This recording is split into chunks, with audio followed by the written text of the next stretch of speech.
बोलो जयकारा बोल मेरे श्री गुरु महाराज की जय। श्री सद्गुरुदेव भगवान की जय। गुरुमुखो, आपको पता होना चाहिए कि सुख व शांति सच्चे नाम में है। नाम मालिक के पास पहुँचने की सीढ़ी है।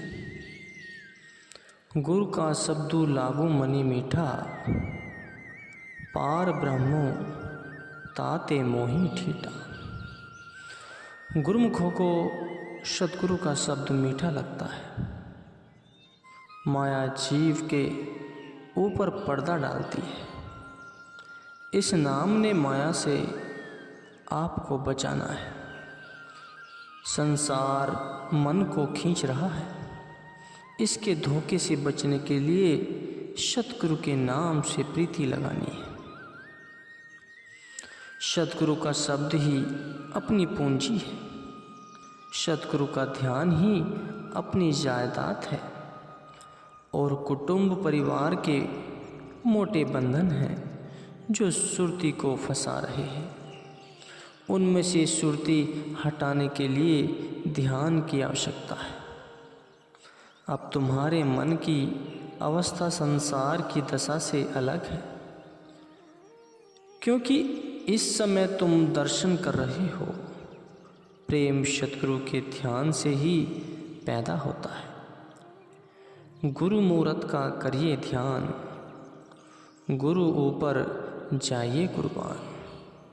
गुरु के चरण राखे उर्धार, हृदय माही होइए उजियार। इस जीव को हर समय खुशी व शांति की जरूरत है, और वह नित्य नियम से भजना अभ्यास व आरती पूजा करने पर मिलेगी। सदैव अपनी श्रुति को त्रिकुटी में लगाओ, जहाँ सतगुरु विराजमान है। गुरुमुखों का यही धर्म है कि सतगुरु के वचनों पर आचरण कर जीवन का कल्याण करें। आपका लगाया हुआ विमल गुरु भक्ति का नया पौधा श्री आनंदपुर अभी अंकुरित होकर पनप रहा है कि आपने निर्मोह भरे संकेत देने आरंभ किए। देखने और सुनने में जमीन आसमान का अंतर होता है। जिन प्रेमियों ने अपनी आँखों से वह दृश्य देखा है, वही उसकी सत्यता पर विश्वास कर सकते हैं कि सितंबर 1963 में नया गांव में जब अंगूर लगवाने की मौज उठी, तो श्री चरणों से चलकर ही प्रेमियों को श्री दर्शन देने के लिए आते। निज कर कमलों से अंगूरों को लगाया तथा बड़ी धूमधाम से इस उद्यान का उद्घाटन किया। अपनी मौज अनुसार ही 28 अक्टूबर 1963 सोमवार को महात्मा दर्शन अलखानंद जी को फरमाया कि हमें कोई आवश्यक काम है। अतः श्री स्वामी बेअंत आनंद जी व महात्मा सतगुरु सेवानंद जी को तार भेजो कि वे शीघ्र ही नया गांव श्री प्रयागधाम आ जाएं। महात्मा जी ने श्री आज्ञा शिरोधार्य कर श्री आनंदपुर में तार भेज दिया। उस समय श्री स्वामी जी श्री चौथी पातशाही जी महाराज गुना गए हुए थे। उन्हें फ़ोन द्वारा अशोकनगर से सूचना दी गई। महात्मा सतगुरु सेवानंद जी श्री आनंदपुर से तथा श्री स्वामी जी श्री चौथी पातशाही जी महाराज गुना में सूचना पाते ही वहीं से चल दिए। 30 अक्टूबर 1963 को दोनों नया गांव श्री प्रयागधाम में पहुँचे। नया गांव में पहुंचते ही सेवादारों से श्री सद्गुरुदेव महाराज जी की सुकोमल सेहत की सुकुशलता तथा अन्य समाचार पूछा। सेवादारों ने बताया कि श्री सद्गुरुदेव महाराज जी ने निजी मौज से उनको बुलवाया है। उनके नया गांव में पहुंचने से पहले 28 अक्टूबर सन 1963 को श्री सद्गुरुदेव महाराज जी ने निजी मौज से सेवादारों अर्थात महात्मा दर्शन अलखानंद जी, महात्मा सुख सागरानंद जी, महात्मा परम दयानंद जी और महात्मा आत्म दयानंद जी, महात्मा आत्म निर्लेपानंद जी और महात्मा योग सत्यानंद जी, महात्मा योग प्रेमानंद जी एवं भक्त देवानंद जी, ये सब उस समय अंदर सेवा में मौजूद थे। इन सबको अपने समीप बुलाया और रूहानी रहस्य के विषय में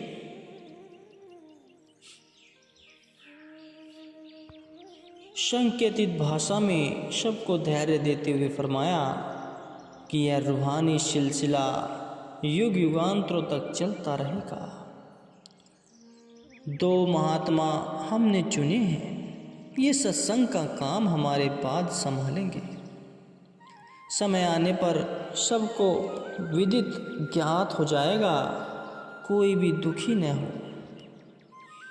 जब 30 अक्टूबर सन 1963 को श्री स्वामी जी, श्री चौथी पातशाही जी तथा महात्मा सद्गुरु सेवानंद जी दोनों ही प्रयाग धाम श्री सद्गुरुदेव महाराज जी, श्री तीसरी पातशाही जी के श्री चरणों में उपस्थित हुए, तो श्री सद्गुरुदेव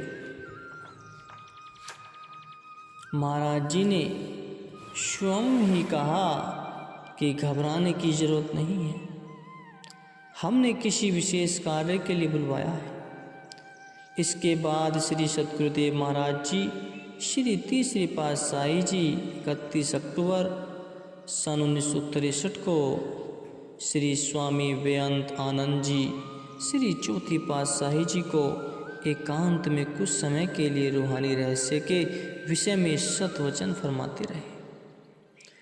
फिर महात्मा सद्गुरु सेवानंद जी को पास बुलवा लिया और दोनों को अपने पास खड़ा करके कहा कि आप दोनों ने हमारी बहुत सेवा की है, हम आप दोनों से बहुत खुश हैं। आप दोनों हमारी दाई बाई आँख हो, हमारी निजी मौज कुछ और है।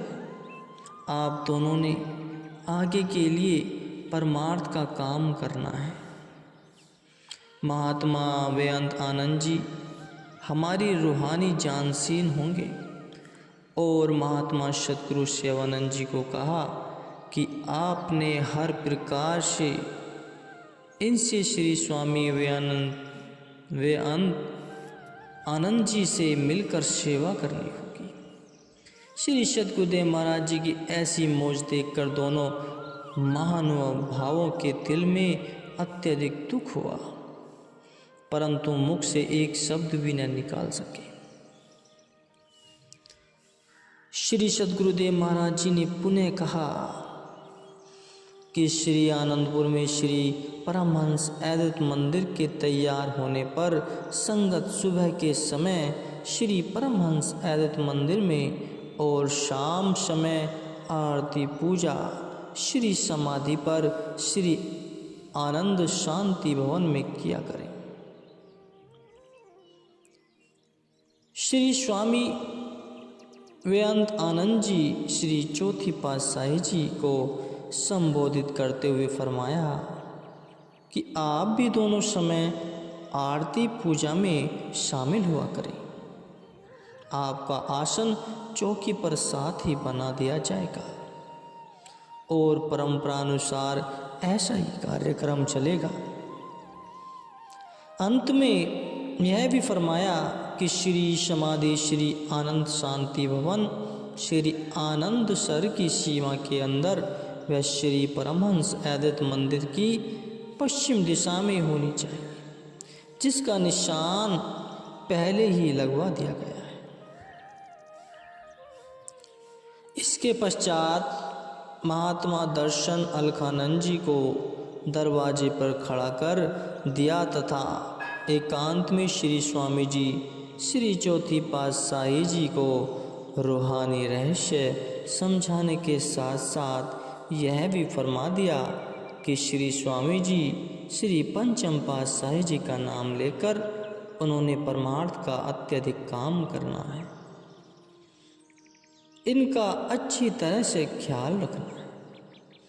इस प्रकार पूर्ण उत्तरदायित्व श्री स्वामी जी श्री चौथी पातशाही जी को सौंप कर आप निश्चिंत हो गए, परंतु अंतिम समय तक स्वयं पूर्ण रूप से कार्य में व्यस्त रहे। इसके पश्चात दीपावली के पर्व पर श्री आनंदपुर में कृपा की और माघी तक यहाँ श्री दर्शनों से सबको कृतार्थ किया। कभी कोई प्रेमी सुकोमल सेहत के विषय में पूछता तो आप प्राय यही फरमाया करते थे कि अब हम बिल्कुल स्वस्थ हो जाएंगे। आपको वैसाखी के पश्चात अच्छी सेहत में दर्शन होंगे। सभी प्रेमी संकेत को न समझकर अपने भावानुसार यही समझते कि श्री गुरु सतगुरुदेव महाराज जी के हाथ में सब कुछ है, जैसा करना चाहें कर सकते हैं, तथा वे श्री चरणों में यही विनय भी किया करते थे कि प्रभु, हमारी हार्दिक अभिलाषा यही है कि आप शीघ्र अतिशीघ्र अच्छी सेहत में हमारे इन प्यासे नैनों की तृष्णा बुझाइए।